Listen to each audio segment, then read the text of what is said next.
اعوذ باللہ من الشیطان اللعین الرجیم بسم اللہ الرحمن الرحیم السلام علیکم ورحمۃ اللہ وبرکاتہ۔ اللہ تبارک و تعالیٰ کا شکر ہے کہ اس نے مجھے یہ توفیق عنایت فرمائی کہ میں کراچی سے تاج العلماء مولانا محمد نقی نجفی علیہ اللہ مقامہ کا پوتا علی احمد آپ کی خدمت میں حاضر ہوں، اور سورہ مبارکہ تکویر جو مکی سورہ ہے، اور جس کا مطلب ہے کہ سورج کے لپیٹ دیے جانے کے ذکر والی سورت، اس کے فضائل و خصوصیات جو تفسیر مجموع البیان میں اور تفسیر قرطبی میں لکھے ہیں وہ میں آپ کو پڑھ کر سنا رہا ہوں۔ جناب رسول خدا صلی اللہ علیہ وسلم نے ارشاد فرمایا کہ جو شخص سورہ تکویر کو سمجھ کے پڑھتا ہے، خدا اس کو ہر قسم کی ذلت و رسوائی سے محفوظ رکھتا ہے، خاص طور پر اس وقت جب اس کا اعمال نامہ کھولا جائے گا۔ نیز آن حضرت صلی اللہ علیہ وسلم نے فرمایا کہ جو شخص چاہتا ہے کہ قیامت کے دن میرا دیدار کرے، وہ اس سورہ تکویر کو سمجھ کر پڑھے۔ خدا کے دیدار کی حقیقت اور کیفیت کا سمجھنا ہمارے لیے دنیا میں ناممکن ہے، بہرحال آخرت میں یہ نعمت خاص و خاص خدا کے بندوں کو حاصل ہوگی، اور ان کو بھی جو اس سورت کو سمجھ کر پڑھیں گے اور اس کی تعلیمات پر عمل کرنے کی کوشش کریں گے۔ جناب رسول خدا صلی اللہ علیہ وسلم نے ارشاد فرمایا کہ جو شخص یہ چاہتا ہے کہ قیامت کے دن خدا کو گویا اپنی آنکھوں سے دیکھے، اس کو چاہیے کہ یہ سورت پڑھے، اس لیے کہ یہ سورت قیامت کی کیفیت کو اسی شان بان سے بیان کرتی ہے کہ گویا آدمی میدان قیامت میں خود کھڑا ہوا ہے۔ یہ تفسیر قرطبی میں لکھا ہے۔ خدا کو دیکھنے سے مراد دل اور ایمان کی آنکھوں سے دیکھنا ہے، یا خدا کے خاص و خاص بندوں کو دیکھنا مراد ہے، یا خدا کے خاص و خاص جلووں اور نعمتوں کو دیکھنا مراد ہے۔ بہرحال خدا کی ذات اس سے بلند ہے کہ انسان اس کو آنکھوں سے دیکھ سکے۔ ذیل حدیث میں فرمایا گویا اپنی آنکھوں سے دیکھ رہا ہے، یعنی دل اور ایمان کی آنکھوں سے خدا کو دیکھنے کا احساس ایسا ہی ہوگا کہ جیسے انسان کسی چیز کو اپنی آنکھوں سے دیکھ رہا ہے، بلکہ اس سے بھی زیادہ واضح اور آشکار ہوگا۔ مگر خدا کے اس دیدار کا اصل مطلب دنیا میں سمجھنا ناممکن ہے، اس لیے کہ یہ سب کے اعلیٰ روحانی تجربے کے مطابق ہوگا۔ جناب رسول خدا صلی اللہ علیہ وسلم سے پوچھا گیا کہ آپ اس قدر جلد بوڑھے کیوں ہو گئے؟ تو حضرت صلی اللہ علیہ وسلم نے فرمایا سورہ ہود، سورہ واقعہ، سورہ مرسلات، سورہ عما یتساءلون اور سورہ تکویر نے مجھے بوڑھا کر دیا۔ یہ تفسیر ثقلین میں لکھا ہے، اور تفسیر نمونہ میں لکھا ہے، کیونکہ ان صورتوں میں قیامت کے حالات کو ایسی شد و مد کے ساتھ واضح طور پر بیان فرمایا گیا ہے کہ معلوم ہوتا ہے کہ انسان بذات خود میدان قیامت میں کھڑا ہوا ہے اور سب کچھ اس کے سامنے پیش آ رہا ہے۔ ثواب الاعمال اور تفسیر ثقلین میں لکھا ہے کہ حضرت امام جعفر صادق علیہ السلام سے روایت ہے کہ جو شخص سورہ عباسہ اور سورہ تکویر کو سمجھ کر پڑھتا ہے، وہ خداوند عالم کے لطف و کرم کے سائے میں رہے گا اور ہمیشہ ہمیشہ جنت میں رہے گا، اور خداوند عالم کے نزدیک یہ سب کچھ عطا فرما دینا کوئی اہم یا بڑی چیز نہیں ہے، کیونکہ اس کا تو صرف یہ ارادہ کر لینا ہی بہت کافی ہے۔ اب میں سورہ تکویر کی آیات کی تلاوت کا شرف حاصل کر رہا ہوں۔ اس سورے میں ایک ہی رکوع ہے، اس کی 29 آیات ہیں۔ اعوذ باللہ من الشیطان اللعین الرجیم، بسم اللہ الرحمن الرحیم۔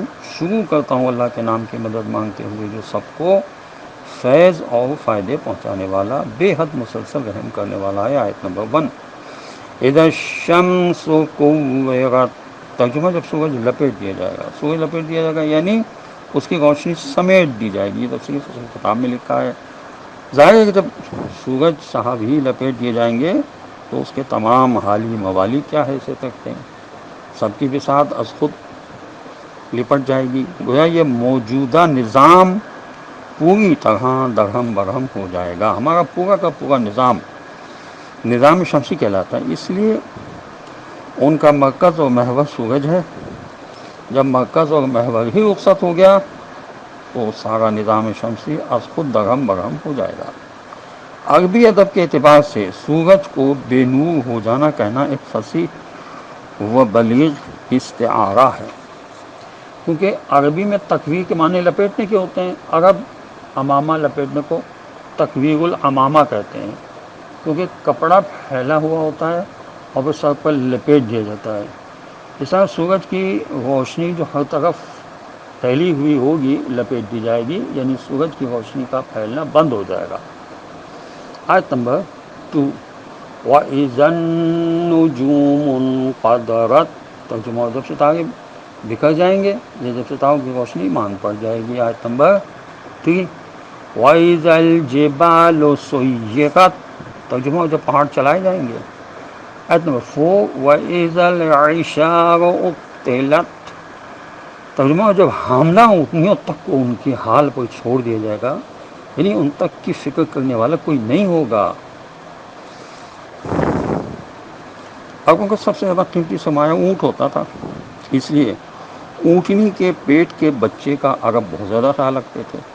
مگر قیامت کے دن کی بدحواسی کا حال یہ ہوگا کہ ایسی اونٹنیوں تک کو چھوڑ دیا جائے گا جو ان قریب بچے دینے والی ہیں. گویا ہر شخص جس چیز کو سب سے زیادہ عزیز رکھتا ہے اس چیز تک سے بے پرواہ ہو جائے گا قیامت کے دن کی سختی اور وحشت کی وجہ سے. یہ تفسیر فصل کتاب میں علامہ علی نقی صاحب نے لکھا ہے. آیت نمبر 5، وَإِذَا الْوُحُوشُ حُشِّرَتْ، ترجمہ جب جنگلی جانور تک سمٹ کر ایک جگہ جمع کر دیے جائیں گے. آیت نمبر 6، وَإِذَا الْبِحَارُ سُجِّرَتْ، ترجمہ جب سمندروں کو تنور کی طرح بھڑکا کر شعلے نکالے جائیں گے. آیت نمبر 7، وَإِذَا النُّفُوسُ زُوِّجَتْ، ترجمہ جب جانیں جسموں سے ملا دی جائیں گی. آیت نمبر 8، وَإِذَا الْمَوْءُودَةُ سُئِلَتْ، کہ جب زمین میں زندہ دفن کی جانے والی لڑکی سے پوچھا جائے گا. آیت نمبر 9، بِأَيِّ ذَنبٍ قُتِلَتْ، کہ کس قصور میں اس کو قتل کیا گیا. آج کل فلسطین میں اسرائیلی یہی ظلم کر رہے ہیں کہ خواتین کو، لڑکیوں کو زندہ جلا رہے ہیں، ان کی گردنیں کاٹ رہے ہیں. خدا ان کو نیست و نابود کرے. آیت نمبر 10، وَإِذَا الصُّحُفُ نُشِرَتْ، ترجمہ اور جب اعمال کی کتابیں کھول دی جائیں گی. آیت نمبر 11، وَإِذَا السَّمَاءُ كُشِطَتْ، ترجمہ اور جب آسمان کا پردہ ہٹا دیا جائے گا. آیت نمبر 12، وَإِذَا الْجَحِيمُ سُعِّرَتْ، اور جب جہنم کو خوب دہکایا اور بھڑکا دیا جائے گا. آیت نمبر 13، وَإِذَا الْجَنَّةُ أُزْلِفَتْ، ترجمہ جب جنت قریب لے آئی جائے گی. آیت نمبر 14، عَلِمَتْ نَفْسٌ مَّا أَحْضَرَتْ، ترجمہ تو ہر شخص کو معلوم ہو جائے گا کہ اس نے کیا لا کر پیش کیا ہے. آیت نمبر 15، فَلَا أُقْسِمُ بِالْخُنَّسِ، بس یہ خیال ٹھیک نہیں کہ قرآن کسی دیوانے کی بڑھ ہے یا شیطان کا وسوسہ ہے. میں قسم کھاتا ہوں چھپنے والے ستاروں کی. آیت نمبر 16، الجوار الکنس، اور چلنے اور پھر چمک کر چھپ جانے والے ستاروں کی. آیت نمبر 17، واللیل اذا عسعس، اور قسم کھاتا ہوں رات کی جب وہ رخصت ہو جائے. آیت نمبر 18، والصبح اذا تنفس، ترجمہ صبح کی قسم جب وہ سانس لے، یعنی جب اس کی سفیدی ظاہر ہونے لگی. آیت نمبر 19،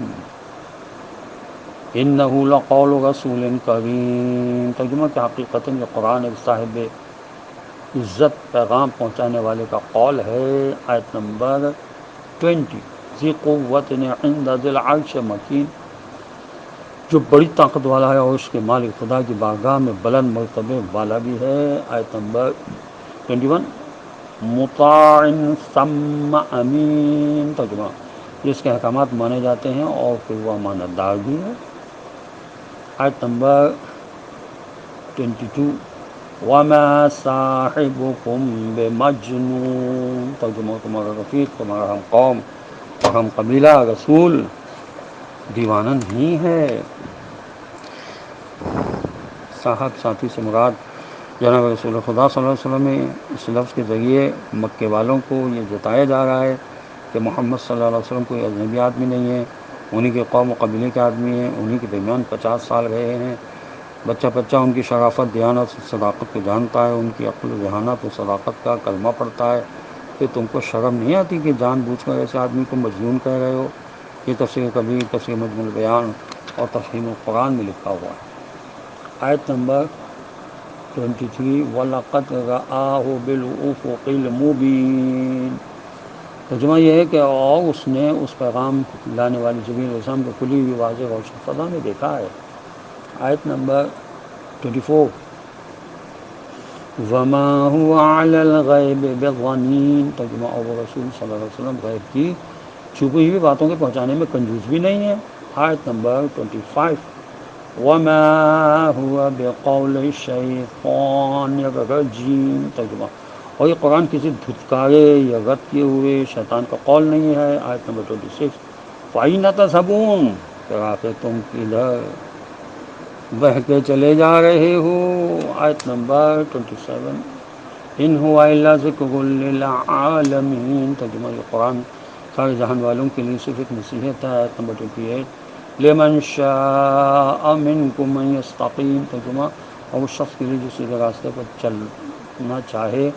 آیت نمبر 29 اس رکوع اور اس سورہ کی آخری آیت ہے وَمَا تَشَاءُونَ إِلَّا أَن يَشَاءَ اللَّهُ رَبُّ الْعَالَمِينَ۔ ترجمہ اور تم ایسا نہیں چاہو گے جب تک اللہ نہ چاہے، جو تمام جہانوں کا پالنے والا مالک ہے۔ تو پچھلی آیت میں انسان کے اختیار کو بیان کیا گیا تھا، اب اس آیت میں یہ بتلایا جا رہا ہے کہ انسان اپنے اعمال میں نہ مجبور ہے اور نہ 100% آزاد ہے، نہ طریقہ جبر صحیح ہے اور نہ طریقہ تفویض، یعنی یہ کہنا کہ خدا نے سارے اختیارات انسان کو سپرد کر دیے ہیں، خدا معاذ اللہ معطل ہے اور اب کچھ نہیں کرتا، گویا ریٹائر ہو چکا ہے۔ حقیقت یہ کہ انسان کے پاس جو کچھ بھی ہے وہ سب خدا کی عطا ہے، مگر اس کے بعد ان چیزوں کے استعمال کرنے کا اختیار خود خدا نے ہمیں عطا فرمایا ہے، اور ہم اس کے ذمہ دار ہیں کہ خدا کی عطاؤں کو ٹھیک ٹھیک استعمال کریں، یعنی خدا کی مرضی کے مطابق استعمال کریں، خدا کی مرضی کے خلاف استعمال نہ کریں۔ یہی وہ ذمہ داری ہے جو ہمارے سپرد کی گئی ہے۔ معاملہ جب اختیار کے درمیان ہے، تفسیر نمونہ میں یہی لکھا ہے۔ خدا عالم کی بارگاہ میں دعا ہے کہ پروردگار ہمیں قرآن پڑھنے، سمجھنے اور اس پر عمل کرنے کی توفیق نصیب کرے۔ وارث قرآن حضرت امام زمانہ عجل اللہ تعالی فرج شریف کا جل ظہور ہو، اور خدا بند عالم ہمیں ان کے اوان و انصار میں شامل ہونے کی توفیق نصیب فرمائے۔ وآخر دعوانا ان الحمد للہ رب العالمین، وصلی اللہ علی محمد وعلی آلہ الطیبین الطاہرین المعصومین المظلومین۔ السلام علیکم ورحمۃ اللہ وبرکاتہ۔